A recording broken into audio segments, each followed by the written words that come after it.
eşidə Öpmək olar Volazda atam eksklüziv. eşidə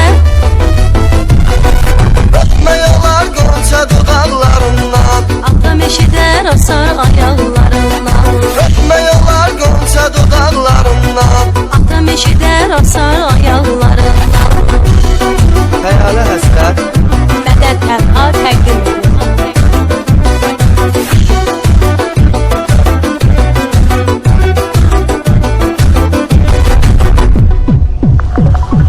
Bir də yolda sataşsan mənə xəstə Sumkam